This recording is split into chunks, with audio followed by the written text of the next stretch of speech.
પિન્ટુભાઈ ના આવી ગયા, ભાવેશભાઈ ના આવી ગયા, રમેશ કાકા ના આવી તેના ગયા. હિસાબો કરો છો? અરે આવતા મહિને ડિસેમ્બરમાં છે ને પ્રવાસ ગોઠવ્યો છે સોસાયટીમાંથી.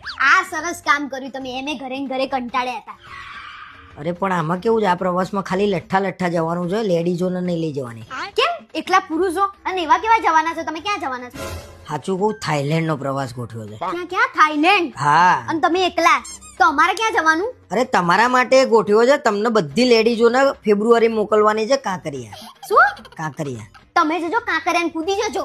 હા તો લેડીઝો એકલી થોડી ફોરેન મોકલાય વાત કરે છે. હા તો તમને એકલા થોડી મોકલાય. અને કોને નક્કી કર્યું, કોને ગોઠવી નાખ્યું? અલે કાલે રાતે મીટિંગ હતી સોસાયટીને મહિનો પત્યો તો એમાં એવી ચર્ચા થઈ કે આવતા મહિને પ્રવાસ ગોઠવીએ. તો એમાં 2-3 જણાએ એવું કીધું કે આપણે થાઈલેન્ડ જઈએ. 2-3 જણાએ નહીં કીધું, તમે જ કીધું હશે કે થાઈલેન્ડ જઈએ એમ. અરે મેં નહીં કીધું બકા, તારી સોગન બસ. મારી સોગન નહીં ખાવ જુઠ્ઠી.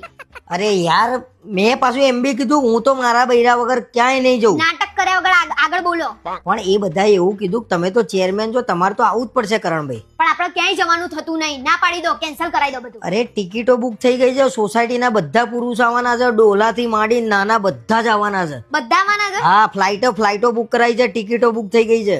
વાંધો નહીં, હું છે ને સોસાયટીના લેડીઝ ગ્રુપમાં નાખી દઉં છું. અરે ના નખાય તો. અમુક લોકોએ તો બિચારા અમને એવું કીધું છે કે અમે રાજસ્થાન જવાના છીએ એમ કરીને તો હું શું કરું? આવવાના. અરે લોકોના ઘરમાં ઝઘડા થશે, આવું ભલે ના થાય. થાય. હું નહીં જઉં બસ. મને તમારી પર વિશ્વાસ નહીં. તમે તો એન્ડ ટાઈમે પ્લેનમાં જઈને બેહીને મને ટાટા કોણ એ પ્રમાણના છો. શું હસી રહ્યા છો?